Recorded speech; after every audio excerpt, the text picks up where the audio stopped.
Index में भी गिरावट है। आईटी की बिकवाली हालांकि एसेंचर के नतीजों के बाद देखने को मिल रही थी, और उसको लेकर के जब परफॉर्मेंस की रेटिंग आने लगी ब्रोकरेज हाउसेस की, सिटी और सीएलएसए की, उसके बाद थोड़ी रिकवरी देखने को मिली है। तो कहीं ना कहीं सेंटिमेंट सिर्फ खबर की वजह से नेगेटिव हुआ था सर, आईटी में अभी भी पोटेंशियल तो नजर आ रहा है।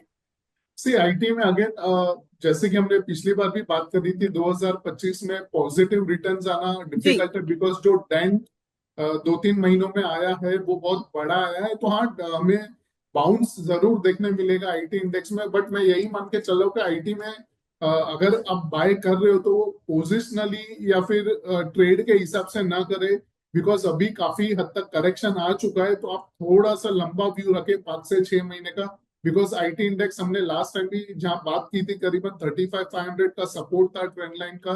तो 1-2 दिनों में हमने वो भी टेस्ट किया है, और आज के दिन में काफी अच्छी रिकवरी हुई है। ऑलमोस्ट 1,000 या फिर 1,200 पॉइंट भी कह सकते हैं, 750 पॉइंट नीचे ओपन हुआ था, और अभी फिलहाल 200 पॉइंट, 200 250 पॉइंट प्लस है, यानी करीबन 1,000 पॉइंट का रिकवरी हमने देखा है। तो मैं ये मान के चल रहा हूँ कि यहाँ पे कहीं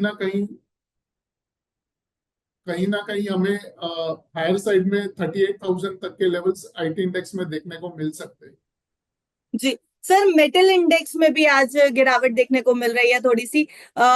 मेटल इंडेक्स में अभी क्या करना चाहिए? मेटल्स की तरफ ध्यान दें, हालांकि बहुत समय से हमने मेटल्स डिस्कस नहीं किया है क्योंकि फोकस में बहुत ज्यादा नहीं थे। आज हिंडेल्को थोड़ा फोकस में आया है। सी मेटल इंडेक्स में ऑलरेडी डेली चार्ट के हिसाब से काफी हद तक हमने मूव देखा है। 8,000 के करीबन जो बॉटम बने थे, ऑलमोस्ट हम 1,200 पॉइंट इसमें भी चले हैं। तो इन टर्म्स ऑफ परसेंटेज अगर हम देखें तो काफी अच्छा मूव बॉटम से देखा है। तो इसमें एक मुझे अगेन पुल बैक एक्सपेक्टेड है।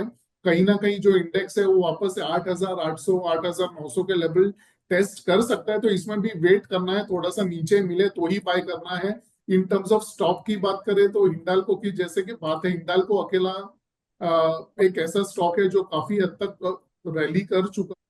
बॉटम करीबन बना था 580 के करीबन, और करंटली 700 720 के लेवल्स पे। तो इसमें भी मैं वेट की सलाह दूंगा, नीचे मिले करीबन 660 670 तभी हम इसमें बाइंग करेंगे।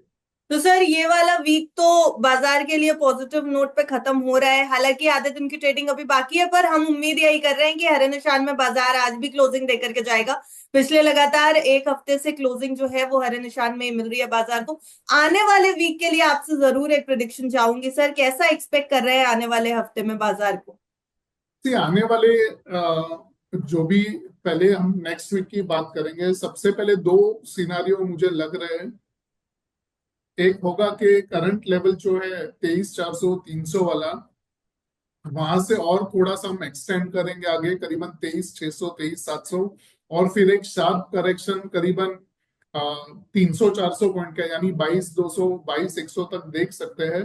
और उसके बाद वापस से कंटिन्यूएशन हो सकता है। और दूसरा सिनारियो ये है कि करेक्शन आएगा ही नहीं, कंटिन्यूस हम 23,800 तक चलते रहेंगे।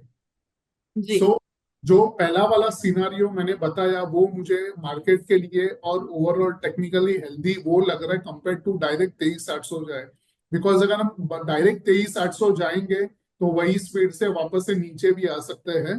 तो मैं यही कहूंगा कि थोड़ा सा प्रॉफिट में है तो 20-40% आप थोड़ा थोड़ा बुक करते रहे। एक हफ्ते के अंदर, 2 हफ्ते के अंदर ये वापस से 26-27 हजार नहीं होने वाला है। तो आप ये ना सोचे कि मैं रह गया, मैं बाय नहीं कर पाया।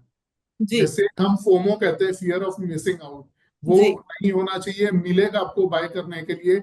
ये चीज हम 22,000 पे भी हमने कही थी कि बाय करे, ऊपर आएगा मार्केट। बट अभी कोई नहीं कर पाया है तो आप वेट करें, जल्दबाजी ना करें, यही मेरी एडवाइस रहेगी। जी, तो वेट एंड वॉच की सलाह है यहाँ पर। अभी बाजार की स्पीड को देखते हुए फोमो में मत आइएगा, बाजार की जो स्पीड है उसको देख करके थोड़ा सा कॉशियस रुख अपनाएं।